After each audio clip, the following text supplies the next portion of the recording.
Ang lalaki sa litratong ito ay walang iba kundi si Jared James Dicas. 3 buwan pa lamang silang kasal ng kanyang asawang si Angie Diaz nang mangyari ang nakakakilabot na sinapit ni Angie. Sa CCTV footage naman na ito ay malinaw na nakuhanan si Jared James habang kumukuha ng isang bote ng beer mula sa isang tindahan. Pero pagkalipas lamang ng ilang oras ay natagpuan ang kanyang asawang si Angie sa kanilang mismong tahanan sa isang kalunos-lunos na kalagayan at ang pangunahing suspect ay ang mismong asawa nito. Ano ang tunay na nangyari sa araw na yun at ano ang nagtulak kay Jared upang isagawa ang isang ganoong kasuklam-suklam na krimen sa kanyang mismong asawa?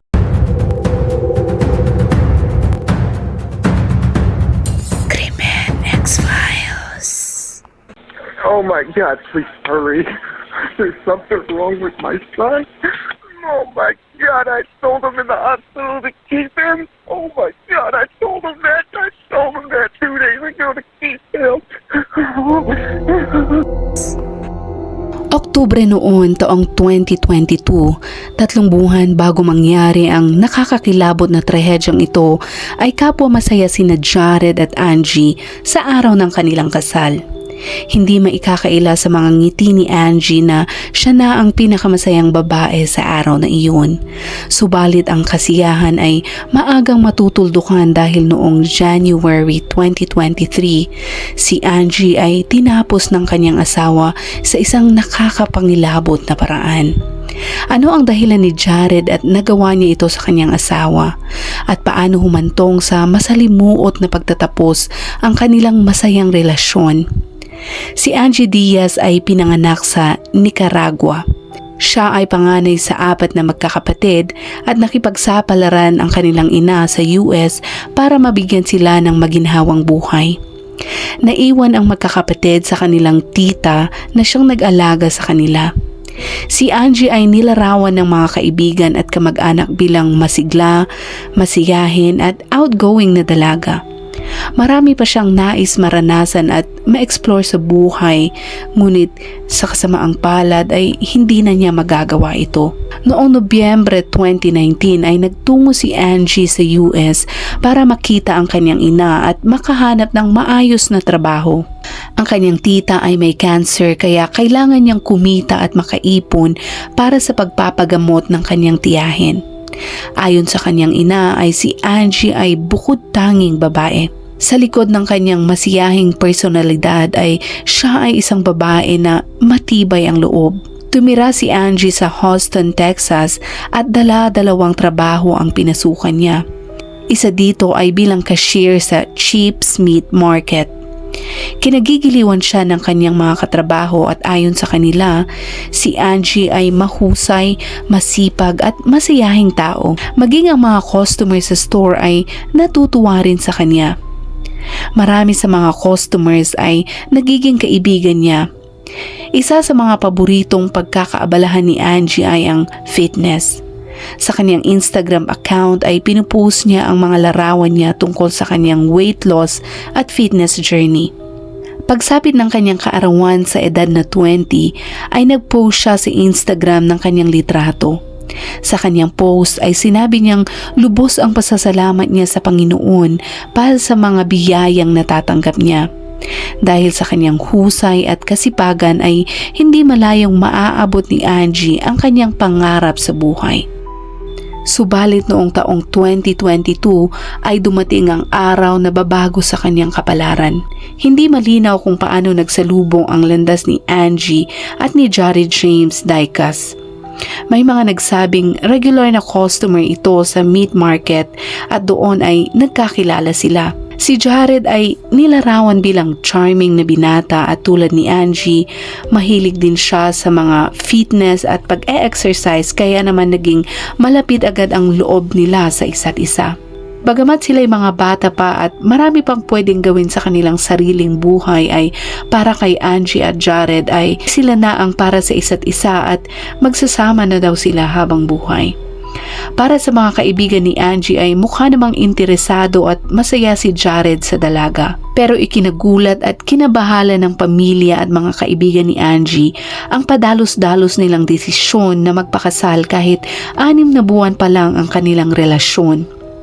Mas lalo pa silang naggulat nang ikinasal ang dalawa noong Oktubre 21 taong 2022 sa isang private ceremony kung saan walang imbitado maging ang kanilang pamilya at malalapit na kaibigan.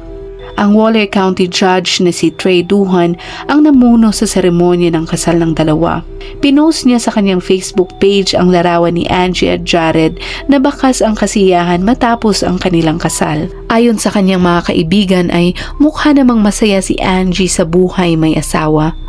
Madalas siyang mag-post ng mga larawan nila ni Jared na kapwa masaya, subalit minsan ay napapansin nilang si Angie ay wala sa kanyang sarili.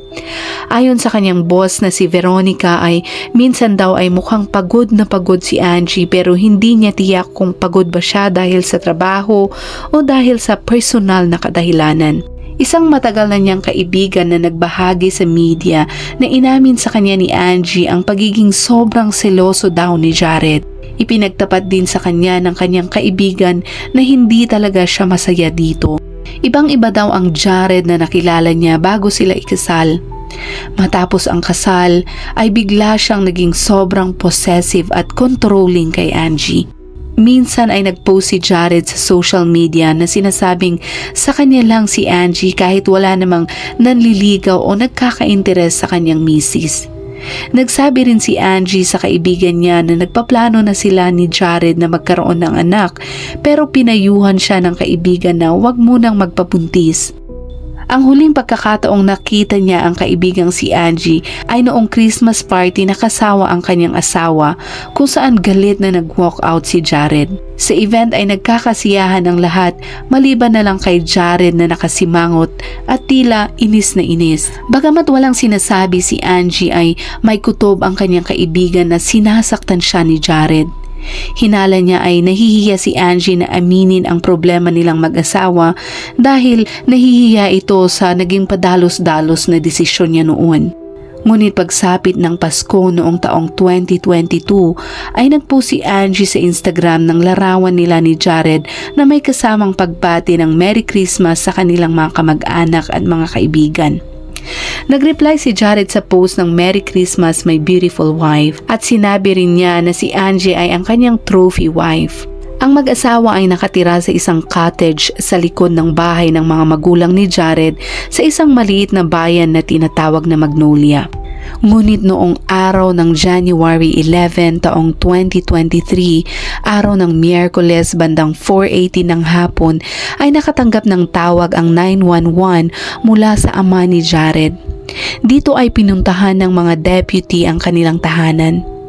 Ayon sa sheriff ay nag-alala ang mga magulang ni Jared nang pumunta ito sa kanilang bahay na hindi kasama si Angie. Nang tanungin nila ang kanilang anak kung nasaan ang kanyang asawa ay may nasabi daw itong katakataka kaya kinutuban sila ng masama at dali-dali ay pinuntahan nila ang cottage na tinitirhan ng mag-asawa at doon ay tumambad ang kakilakilabot na tanawin. Tila hango ito sa isang horror film ngunit ito ay nangyari sa harapan mismo ng kanilang mga mata. Nagkalat ang pulang likido sa buong paligid na pinaniniwalaan nilang kay Angie. Ang parte ng katawan niya ay natagpuan nila sa sahig malapit sa kama at bakas ang mga saksak na tinamo nito sa kanyang likod. Pero nang mas lumapit pa sila dito ay tumambad sa kanila ang isang nakakapanindig balahibong pangyayari. Ang katawan ni Angie ay wala ng ulo. Hindi lubos maisip ng pamilya at mga kaibigan ang matinding trauma at paghihirap na sinapit ni Angie bago siya mamatay sa kamay ng mismong lalaking nanumpa para mahalin at protektahan siya. Nahirapan ang sheriff na ilarawan sa media ang crime scene dahil grabe at talagang nakakakilabot ang kanilang nasaksihan sa araw na iyon.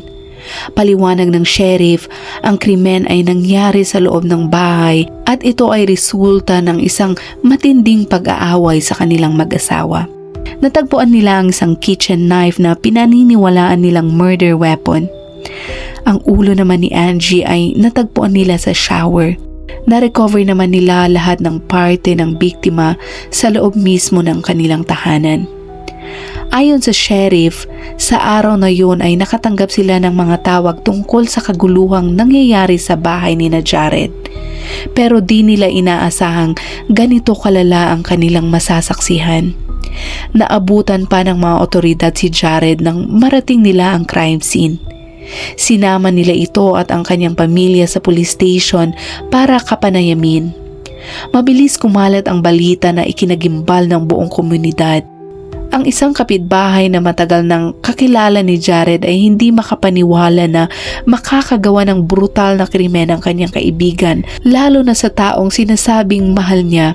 Ayon sa kanya ay si Jared ay hindi isang tipong bayolenteng tao. May malasakit at pinoprotektahan niya ang kanyang mga mahal sa buhay. Inilarawan naman niya si Angie bilang positibong tao na nagbibigay saya sa buhay ni Jared. Lubos din na ikinagulat ng mga kaibigan at katrabaho ni Angie ang nangyaring trahedya. Bago mangyari ito ay ramdam na ng manager ni Angie na mayroon siyang problema na hindi siya makapagsabi dito. Sa araw na yun ay nagpaalam din si Angie na hindi ito makakapasok. Nang wala siyang narinig na balita mula kay Angie ay tinawagan niya ang pamilya nito para i-check ang kalagayan niya at doon nila nalaman ang trahedyang sinapit ng kanilang katrabaho. Matinding bangungot kung ilarawan ng tita ni Angie ang kanyang pagkamatay. Hindi niya lubos maisip na nakakaranas pala ng paghihirap ang kanyang pamangkin sa pinasok nitong relasyon. Hindi siya makatulog sa gabi dahil hindi niya matanggap ang ganitong paraan ng pagpanaw ng kanyang mahal na pamangkin.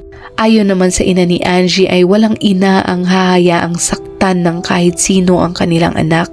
Ayon pa dito ay kasalukuyan niyang pinagdarasal ang kaligtasan ng kanyang anak nang matanggap niya ang masamang balitang ito. Nabanggit din nito na isa sa mga dahilan ng pag-alis niya sa Nicaragua ay para matakasan ang pang-aabuso ng ama ni Angie noon. Hindi niya lubos maisip na ang kanyang anak ay magiging biktima rin ng mapang-abusong tao. Ipinagdarasal niya na makamit nila ang hustisya para sa kanyang anak. Sa kabila ng nangyari ay wala siyang sama ng loob sa mga magulang ni Jared. Naiintindihan daw niya na wala silang kasalanan sa ginawang kasamaan ng kanilang anak. Ayon sa kanya ay sa oras na marating daw ng isang tao ang hustong edad ay responsibilidad na niya ang kanyang mga kilos at desisyon. Nais din niyang magsilbing halimbawa ang sinapit ng kanyang anak sa mga kababaihan na nasa parehas na sitwasyon. Maging ang judge na nagkasal sa kanila ay hindi mapigilang nag-post sa Facebook tungkol sa trahedya. Sinabi niyang sa sandaling panahon na nakilala niya ang dalawa ay mukha naman daw silang mabubuting tao at maayos ang kanilang relasyon. Dagdag pa nito ay ikinalulungkot at ikinagulat din daw niya ang kinahinatnan ng dalawa. Kinabukasan noong January 12 ay isang candlelight vigil ang idinao sa labas ng Chips Meat Market bilang pag-alala kay Angie. Mahigit 100 tao ang dumalo at kabilang dito ang mga kamag-anak ni Angie, mga kaibigan at mga miyembro ng komunidad. Nagtulo sila ng mga kandila at nag-alay ng mga bulaklak. Nang tanungin ang tita at ina ng biktima tungkol sa paghanap ng katarungan ay sinabi nilang ipinaubaya nila sa Panginoon ang hustisya para kay Angie. Gumawa din sila ng GoFundMe page para sa donasyon na gagamitin daw nila para sa funeral expenses ni Angie. Nakalikom naman sila ng halos $38,000 at marami pa ring tanong ang naglalaro sa isip ng mga tao sa komunidad tulad ng bakit ito kailangang mangyari, ano ang nag-udyo kay Jared para gawin ito kay Angie at ano ang kanyang tunay na motibo dito. Nang maaresto ay inamin ni Jared ang nagawa niyang pagpatay at paggawa ng ibang karumal-dumal na gawain sa asawa niyang si Angie. Ang iba pang detalye kabilang ang dahilan ng pagpatay ay hindi nilabas ng mga pulis. Pero base sa mga lumang police records, si Jared ay mayroong anger management problem. 1 buwan bago ang kanilang kasal ay inaresto si Jared ng mga pulis. Base sa records ng panahong yun ay dinispatch ng mga pulis sa Whataburger bandang 2:00 ng madaling araw matapos makatanggap ng tawag ang 911 tungkol sa isang lalaking nagwawala at agresibo sa mga staff doon. Ang lalaking inireklamo ay si Jared. Gusto niyang gamitin ang Apple Pay pambayad daw sa mga in-order niyang pagkain sa drive-thru, ngunit nagpumilit siyang pumasok sa dining room habang inaaway ang mga staff.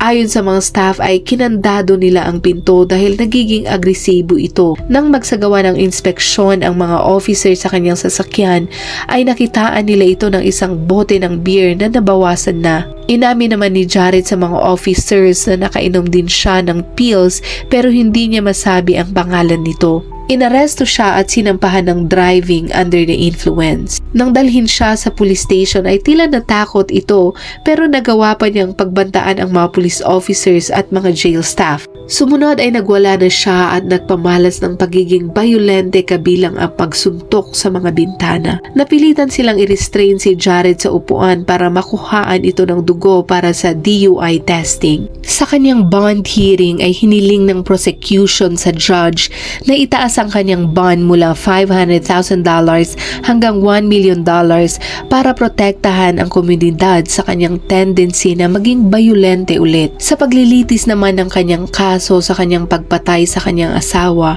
ay isang nakakabagabag na video footage ang inilabas sa korte. Doon ay makikita si Jared bandang 11:40 ng umaga, ilang oras bago matagpuan ang labi ni Angie. Sa footage ay nakita si Jared na nagwala sa parking at pumasok sa store na pinagtatrabahuan ni Angie.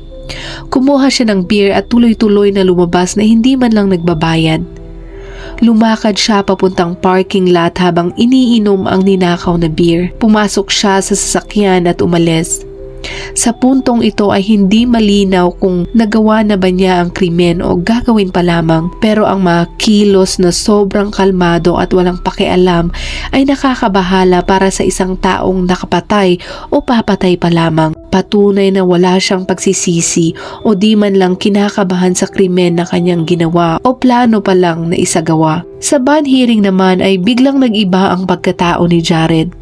Doon ay napakatindi ang kanyang pag-iyak, dahilan para ipahinto ng judge ang proceedings at abutan siya ng tissue. Sa kanyang pre-trial ay nag-request ang judge ng mental evaluation para kay Jared upang malaman kung nasa tamang pag-iisip ba siya para sa trial o kung naiintindihan ba niya ang mga consequences sa kanyang mga ginawa sa oras na mapatunayan na siya ay mentally competent. Nagpasya si Jared na gumawa ng isang plea deal. Katambal nito ay ang pagsuko niya sa karapatan niyang umapila sa magiging hatol sa kanya. Noong Agosto 1 taong 2024, si Jared ay hinatulan ng guilty sa pagpatay sa kanyang asawa. Sinintensyahan siya ng 40 years na pagkakabilanggo at dahil karumal-dumal ang paraan ng pagsasagawa ng krimen ay hindi siya maaaring maging eligible para sa parol hanggang 2043.